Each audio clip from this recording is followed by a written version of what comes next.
One. What's going on, everyone? We're back with this, either the second segment of the My Aggie Nation podcast, if you're listening there, or just another great video that we produce here at the Eagle. I'm here with the advocates, Leah, Vann, and Wilson Alexander, both beat reporters for LSU, to talk a little bit about that game that's coming up this weekend between LSU and Texas A&M down in Baton Rouge. Guys, what's going on? Thanks for joining me. Thanks for having us. For sure. Happy Thanksgiving. Yeah, happy Thanksgiving to y'all too. So let's get into the easy stuff here from the beginning. What is the besides the obvious, I know, with Coach Orgeron, what is some of the big storylines for LSU heading into this game? Let's start just kind of on the field, and we'll get back to Coach O here in a little bit. Well, yeah, I was like, I don't know who should start this, but I will say, I think we learned the other day that Ty Davis Price is 81 yards away from having 1,000-yard rushing this season. And then the defense, which Wilson can talk more about because he wrote about it, the defense made like a mid-season change, kind of overhaul, and it's been working out pretty well. It absolutely has. They completely changed their defense, which is something that usually, as you know, Travis, takes months. They did it in 2 weeks at the bye, heading to the Alabama game. They've been playing pretty much the same sort of 4-2-5 the whole time for weeks on end, and they completely shifted that into more of a 4-3, even kind of a 5-2 bear look, able to fill the gaps better in the run, and then send a ton of blitzes off of that. And it's really been effective for them defensively, kept them in the last 3 games. Really could have come close to pitching a shutout against ULM last weekend. But because of that defense, they've almost upset Alabama and Arkansas. And the defense can continue to play well, then they could have a chance to beat Texas A&M as well this weekend. But it all kind of hinges on what the offense does. It's been a group that has struggled a lot. Just as the defense has gotten much better, the offense has just regressed over the course of the season. Has not been very effective and is not scoring a lot of points. Yeah, go ahead. There was a little bit of a quarterback competition in the Arkansas game. LSU decided to play Garrett Nussmeier instead of Max Johnson, who's been the starter for the majority of the season. So they decided to roll with the young gun, and I mean, he almost pulled off the win and threw an interception in overtime. They decided that he didn't really show anything substantially compelling to give him the starting spot. So now he's redshirting, and Max Johnson's back with the starting spot. But the offense has really struggled to get to the red zone, really punch in those points, just finish drives. So, the running game was really effective against Florida, as we saw, but passing game has been lacking without Kayshon Boutte, who is their star wide receiver, and they haven't seemed to have found a guy who can kind of take his spot other than Jack Besh, who's tight end, and but he's not, lighting it up, And we welcome in now Robert Cessna of the Eagle as well. Robert, what's going on?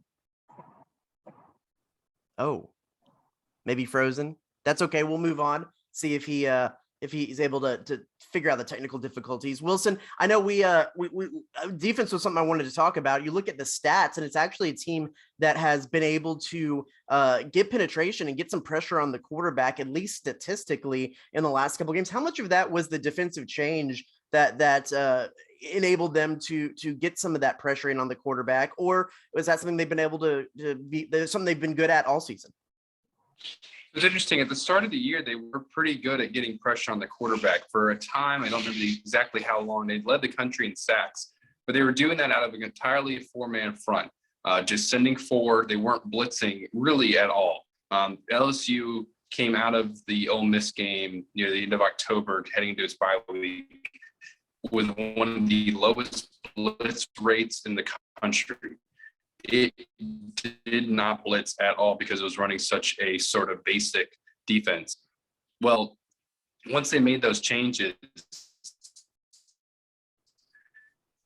they started blitzing a ton. And that was kind of the big thing in the blitz. So sending a ton of pressure, leaving kind of the middle of the field open, out many safeties in the middle. And they have one of the higher blitz rates in the country. There was a defensive analyst who came up with the zero blitzes, something that Orgeron had never run at LSU. He doesn't believe in zero blitz, but they went with it, and it's been very effective for them. It's a little bit of a risk doing it because you leave a lot of your secondary guys exposed, but they've held up back there so far. They've kind of kept their opposing offenses off balance by doing it. Leah, I know that you've been you came onto the beat halfway through the season, but what is it about this defense? I know the defense has been something that has really turned around, like you said, because of the changes. Well, what are some little of the details about this defense that you feel like is really made them so successful in the last handful of games? I think what Wilson was saying, it speaks to it. The pressure on the quarterback. I mean, we saw that against Alabama. Bryce Young was really struggling. I think they get in your head a little bit. And you've got some really talented linebackers with Damone Clark, Butkus Award finalist, Micah Baskerville I just wrote about, and even Mike Jones, who kind of plays that outside linebacker position sometimes. And those are kind of your leaders of the defense, like your leading tacklers. I mean, certainly the front three or front four, depending on what front they come up with, are very strong. But it's also shifted quite a bit, with injuries and stuff. But what has stayed consistent is these linebackers, and they're the ones that are kind of coming through and picking up coming through those gaps and like really picking up the pressure, really adding to that pressure, especially on those blitzing plays. The secondary right now is very young because they've kind of been injured.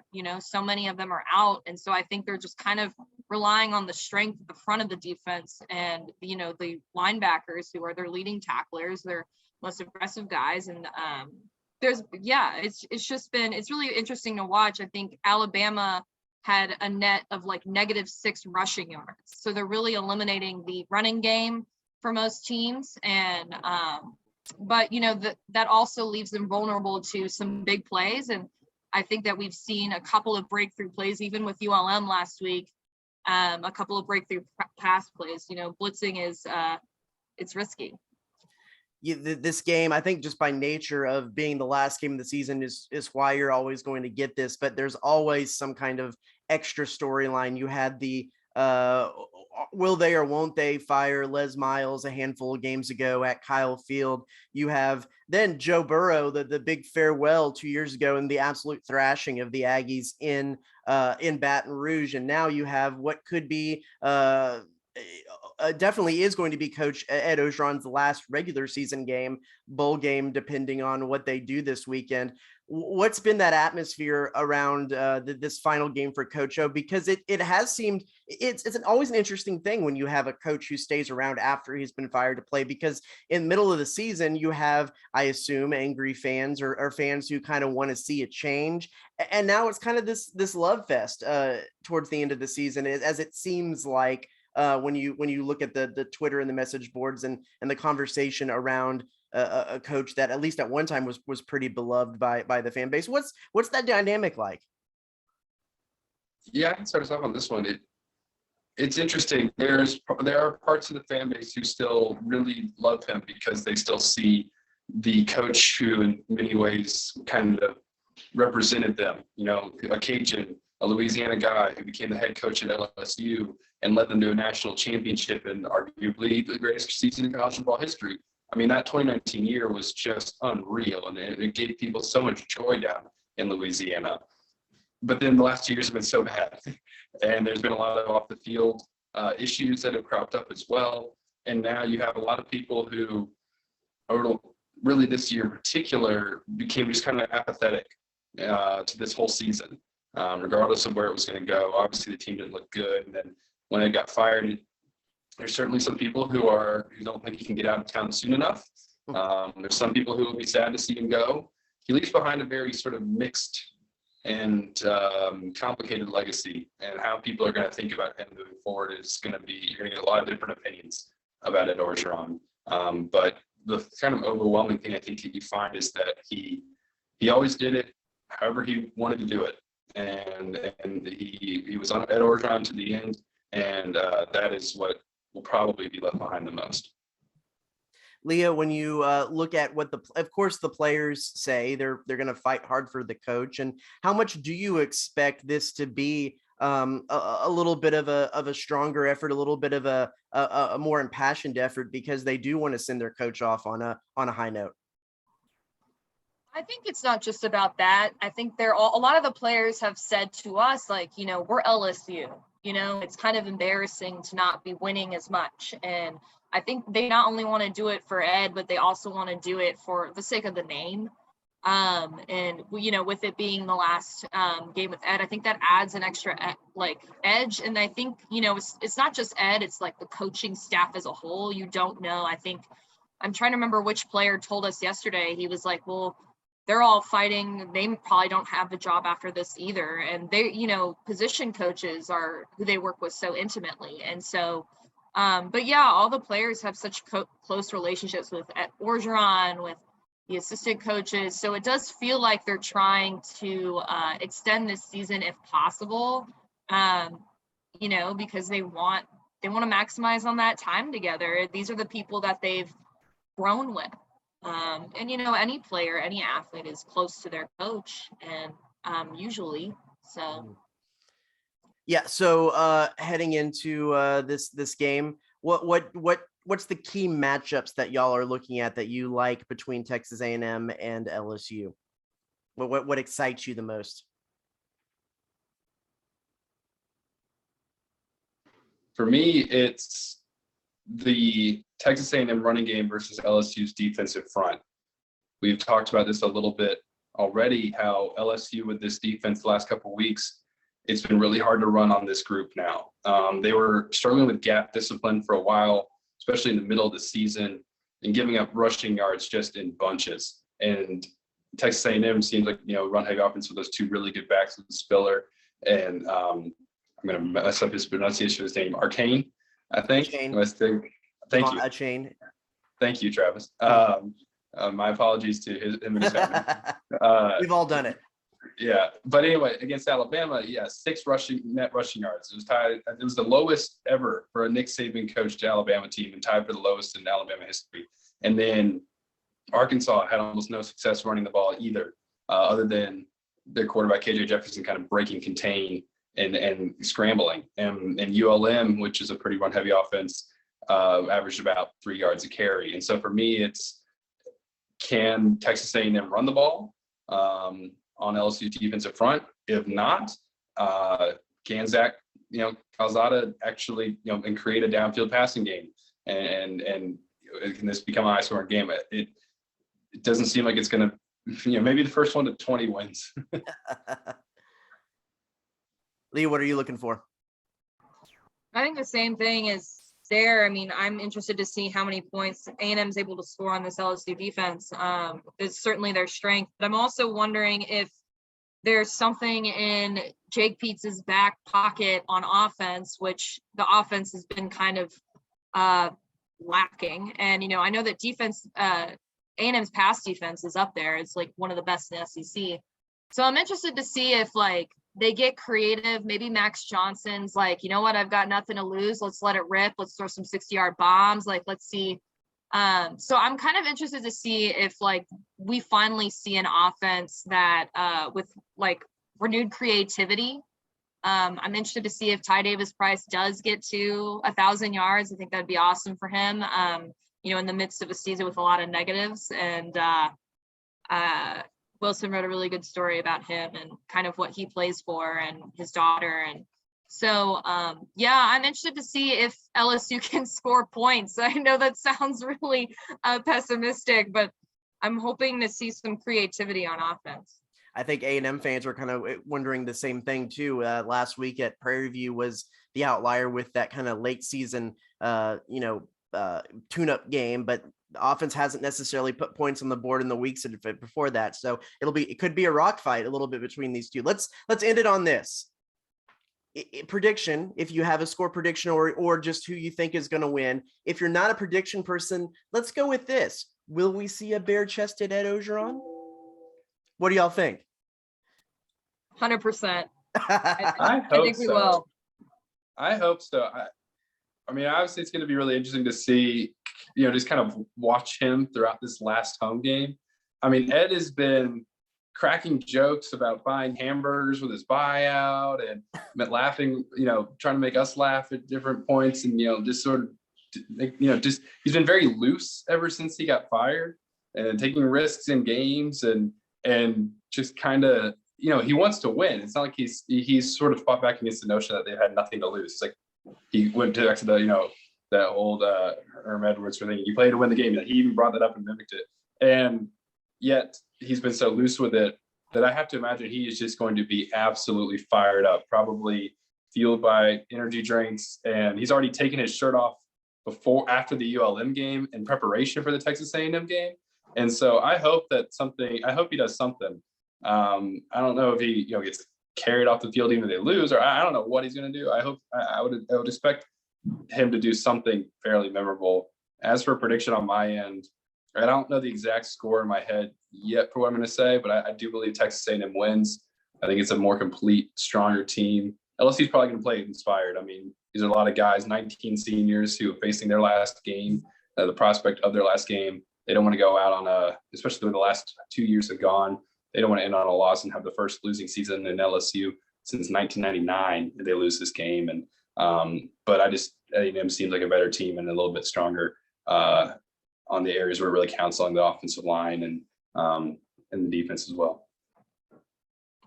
I hate to predict that Texas A&M is going to win a game because I am a Texas Longhorn at heart. I didn't know if you were going to bring that up on this podcast or not. I have to bring this up. I have to bring this up. But I will acknowledge that Texas A&M is a really good team. I hate that, but I'll acknowledge it. So I think A&M gets the win. I am expecting that it'll be interesting. I think there's going to be some fake punts. I think we're going to see some wildcat. I think we're going to see like maybe a fake field goal. I feel like go crazy, Ed. Like go crazy. I feel like he'll shoot his shot on anything, especially if you're struggling getting the red zone. Like, why not? I know he says that, there's nothing to lose, and he's like, the game. And I'm like, well, at this point, there's really nothing to lose per se. So I'm hoping to see some creativity. I think we'll see the shirtless Orgeron. I don't know if we ask for that, but it'll happen. So my score prediction, I think it'll be kind of like a Big Ten score, actually. I think it's going to be like a 21-14, 21-17 to the Aggies. The Aggies. I don't know. I'm gonna veer off here a little bit. I know you went to UT. Did you always grow up a UT fan? Do you have some A&M Texas Thanksgiving game memories in the bank, or was that something that you jumped on the UT bandwagon when you went there, like a lot of people do with their college? Yeah, I actually did not grow up a super Texas fan. Texas was it was like one of my favorite teams. I actually grew up a Michigan fan because my dad went there. My uncle went to Texas A&M. I love him dearly. He's the only Aggie I love. But now I also like the running back at my high school, Jonathan Gray, went and played for Texas. That was kind of a big spark to my love too. And, of course I watched the national championship. Like, of course I still love Vince Young and Colt McCoy. And, I followed all of that growing up. I loved it. And I never really had a connection to A&M because my uncle's not that big of a football fan. And I toured both schools. There is a picture of me out there with Reveille. So that's blackmail, I guess. But we have to find this. I know, yeah, right? I know it's out there. But I mean, it happens to all of us. As everyone knows, I'm a Horned Frog, and like my senior year, I grew up an SMU fan all my life because that's where my parents went. And like the year before, I rushed the field with the students when SMU beat TCU. So it happens to the best of us. But you pick where you go, and then you're a fan for life. Well, my mom went to UTA. My brother spent a year at UTSA, which is now the perennial football program in Texas. Yeah. So, there you go. Go Roadrunners, as they say. But yeah, I grew up like a semi-Texas fan. Then it grew, unfortunately, when I went to college in the Charlie Strong era. So there you go. Okay. Well, actually, we will close out on this, and this is an easy one. For the A&M fans that are coming into town, you talk about Edo wanting to buy a whole lot of cheeseburgers. Where's the best place that A&M fans can buy a few cheeseburgers or any of your favorite food in Baton Rouge coming in this weekend? There's a couple of good burger spots. Curbside on Government Street is really good. Burger Smith is pretty good as well. I know some other folks like Fat Cow. They have a very distinct bun for what it's worth. But if you're looking for just any food in general, obviously Louisiana is so distinct with its cuisine that forgetting off the top of my head, just because like there's so many that you kind of like lose track of all of them. But goodness, Leah, help me out here. Where have you been in your early weeks that you particularly liked? Where have we taken you so far that you enjoyed? Well, I guess Chimes is kind of a staple of Baton Rouge, right next to campus. I don't know if I'd go there on game day as an Aggie though. I will say I don't remember all the restaurants I've been to, but like I haven't had a bad meal in Baton Rouge. Where did we go for breakfast? That was really good. Oh, Ruby Slipper. Yeah, if you're looking for a brunch, kind of right in the middle of things, right kind of in the middle of Baton Rouge. I was also gonna throw in Mike Anderson's is a local favorite, been around for a long time. If you're looking just for a sports bar, Walk-Ons is of course kind of everywhere, but it's got its start in Baton Rouge, and that's fairly reliable if you're just looking for a sports bar. But there's so many options. Just search on Google, and you'll usually be able to find something pretty reliable and tasty. You'll be overwhelmed. I won't tell you what my favorite coffee shops are because I don't want to see Aggies there. What we usually go to a barbecue spot. I think it's like where they do the coaches shows or something like that. Is that TJ Ribs? Yeah, but it's exactly being from Texas Okay. Aggie fans do not go to TJ Ribs. You'll be disappointed. There you go. Do go there. Yes, do go there. They have Enjoy a it. good bread or something. There's something good about it. I don't know. Anyway, so thanks for you guys. Where is people can reach you both to read your stuff, or if you want to send Leah hate mail for all the Aggie hate that she's had on this podcast, where can they reach you? And is that you send it the tweets to Wilson if you want to reach Leah to hate mail? Is that how that works? I wouldn't do that to her, but you can find me on Twitter at WHAlexander_. It's not a whale thing. People sometimes think I have a whale thing. And also we're both at theadvocate.com or NOLA.com. It's where you can find all of our LSU coverage if you are, as a Texas A&M fan, so inclined to find it. There you go. Leah, do you want to share how to get a hold of you if people want to find your work? Absolutely not. There you go. Fair. If you want, you can type in Leah Vann and you'll find me. DMs close to Aggies. Thank you. There you go. Well, thanks so much for joining us. Y'all have a very, very happy Thanksgiving. And thanks everyone for listening. This has been another My Aggie Nation podcast. We'll see you again next week.